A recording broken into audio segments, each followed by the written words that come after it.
हंसुआ river सीमाउथ boat ride सरला आमको boating पे मिसेकी 650 टंका देवाक पड़ला। एबे सियाली बीच को बाहर जावा। ये डाहान पड़े बात्या आश्रयस्थली और स्कूल छातघर रही जहाँकि बात्या समय लोक मानकर साह भरोसा। सियाली बीच ये बेसी दूर नहीं आ मात्र 7 किलोमीटर पाखापाखि आग को जावाक पड़ो किंतु रास्तार बहुत सब टर्न अच्छे तेणु नाविगेशन यूज करने पड़ुछि। एबे तो 11:30 बाजिगला गरम भी लगुच तेणु आज बीच राइड है भाई लगुनि। जदिव एरिया सब ओडिशार प्रतिवर्ष सामुद्रिक बात्या सब को सामना कर एरिया भी काजू और झाऊ गछर ग्रीन कभर रही। रास्तार दुई साइड्रे गछ अच्छी तेणु टर्न सब ब्राइन टर्न भाया लगुच। रास्ता भी सेते असार नहीं पुणी बाली पड़ी तेणु केयरफुल रहा पड़ो।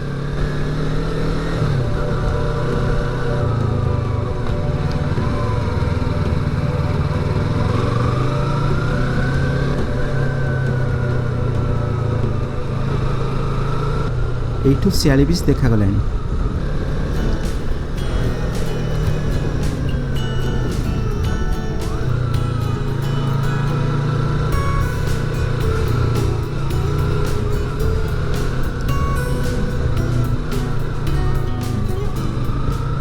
समुद्र कूलिया जगह तेणु बहुत फिशरीज सब रही। रास्ता किंतु सेते असार नहीं तेणु जगह जगह दुईटा बड़ कार क्रॉस करवा डिफिकल्ट हम।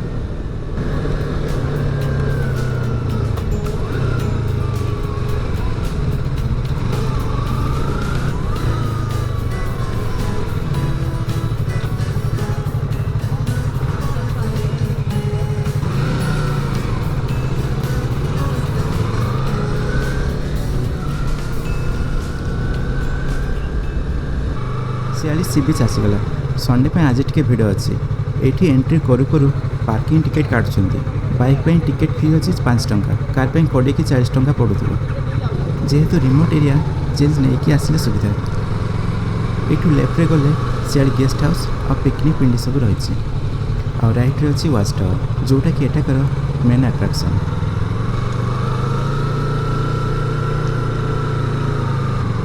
ये बीच फेस्टिवल पिंडी अच्छी।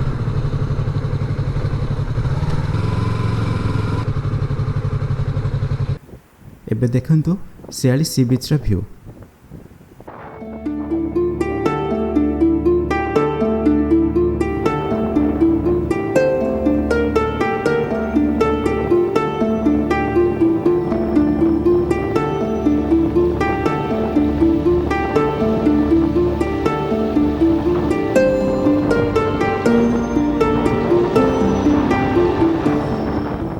सियाली सी बीच को आसला मैंने आपन वास्टार व्यतीत बीच कड़े काठर बैरिकेड सब देखा पाइबे जहाँ प्राय तो अन्य सी बीच मानक देखा जाए न था। यह एक्चुअली इस सी बीच प्रोटेक्शन पर कराई कारण एठारे समुद्र बेलाभूमि को धीरे धीरे धरी नौछि।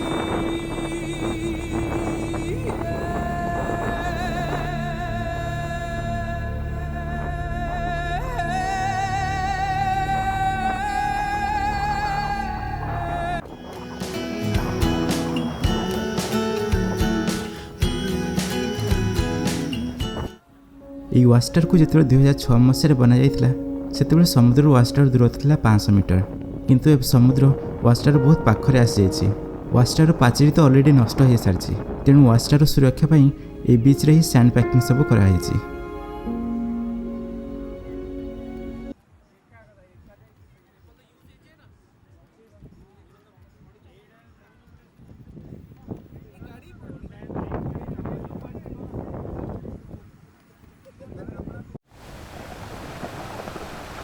सियाली बीच हूँ जगतसिंहपुर जिला टूरिस्ट आट्राक्शन मध्य एक major tourist attraction.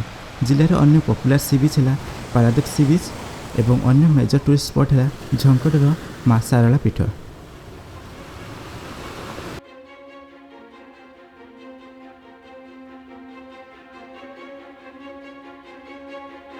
Beach side रे खोला जगह ढेर अच्छी, तेणु ग्रुप रे आसले आपण एमान भाई भलीबॉल रो मजा नहीं पारे।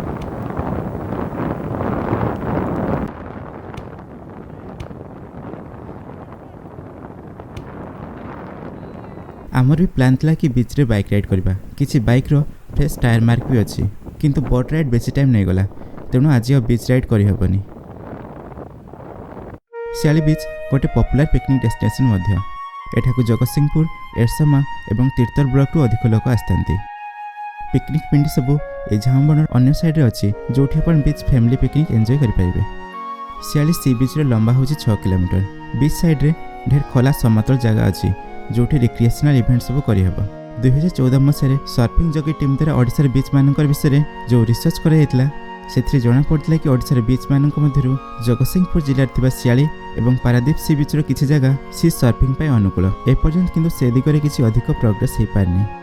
अन्य बीच एक्टिविटीज जेमति कि वाटर स्कूटर राइड, पैरामोटरिंग इत्यादि व्यवस्था करे गले एठाको आस्थिबा पर्यटक माने से सबरे मजा नै पारंते।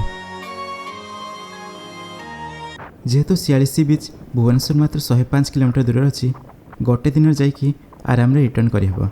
किंतु आपन जदि ओवरनाइट स्टे करने चाहते ताहले पाखरे अनभी बीच रिसोर्ट सियाली बीच 2 किलोमीटर दूर रही। रूम फीस सबू 2000 टंका रही। ता छड़ा विभिन्न पैकेज सब रही, जो थे फॉरेस्ट ट्रेकिंग, बारबिक्यू, बनफेयर इत्यादि रही। वेबसाइट थ्रू रे आप ऑनलाइन रे बुकिंग करें।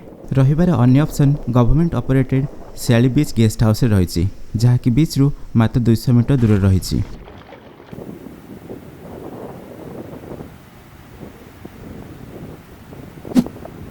1969 महाबात्या होची ओडिशा इतिहास सबुठ बड़ महाबात्या एवं से ओडिशा जगतसिंहपुर जिलार कोस्टाल ब्लॉक्स एरसमा एवं कुजुंग सबुठ अधिक क्षतिग्रस्त होता।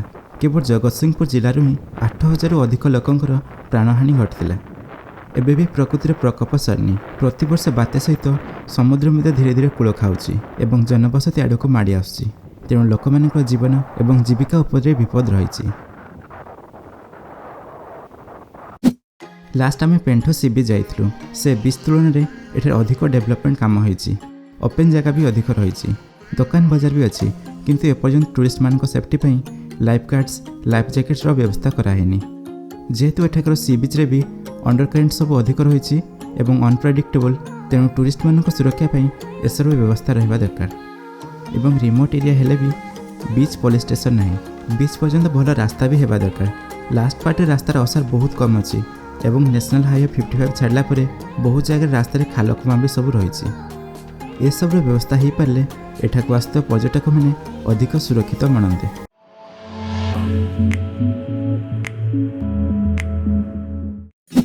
बीच रे किसी डेवलपमेंट काम तो ऑलरेडी होइछि एवं ओडिशा गवर्नमेंट द्वारा मध्य एटारे पांथ निवेश कराଯିबार प्लान भी रही, किंतु एपर्यंत हो पारनी। एबे डिस्ट्रिक्ट एडमिनिस्ट्रेशन आशा रखिछन्ति कि केंद्र सरकार को integrated coastal zone management scheme रे बीच रे आउ किछि फ्यूचर डेवलपमेंट हबो। बीच रे आज संडे हेले भी सेते अधिक भिड़ नहीं, परिवेश भी शांत रही। एटी समुद्र कूले कूले सबुजिमा रही, जहाँकि पुरीर बीच रे नहीं। तेणु आपन जदि पुरी कोणार्क बेलाभूमि को छाड़ी अन्य किसी बेलाभूमि को एक्सप्लोर करने चाहते ताले एठी आसी परिबे, गोटे अलग एक्सपीरियंस मिलिबो। आमे बालिकुदार 99 रेस्टोरेंट्स अच्छु।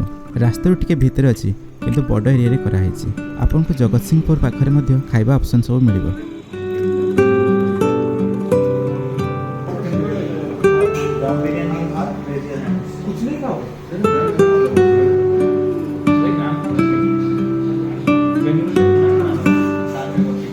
कम टाइम लगे बोली आम बिरियानी ऑर्डर कलु, किंतु एत लोक प्रिपेरेसन टिके टाइम लगे। आम ये 1.5 घंटा पाखापाखि स्पेंड कलु। फूड क्वालिटी किंतु भल अच्छी।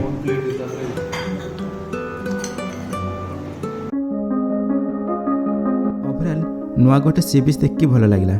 आम जो हंसुआ रिवर माउथ को बोट राइड जाइलु तार एक्सपीरियंस भी यूनिक थिला। किंतु आपन को ये सियाली बीच केमती लगला कमेंट करके जनइबे एवं ओडिशार अन्य आकर्षण सबको देखिया पई मोर चैनल ओडिशा देख को सब्सक्राइब करने को भूलिबेनी। आउ रिपब्लिक डे राइड ट्रावेल पढ़ा को odishaदेखो.com साइट को विजिट करंतु। बाय नेक्स्ट वीडियो रे पुणी देखा।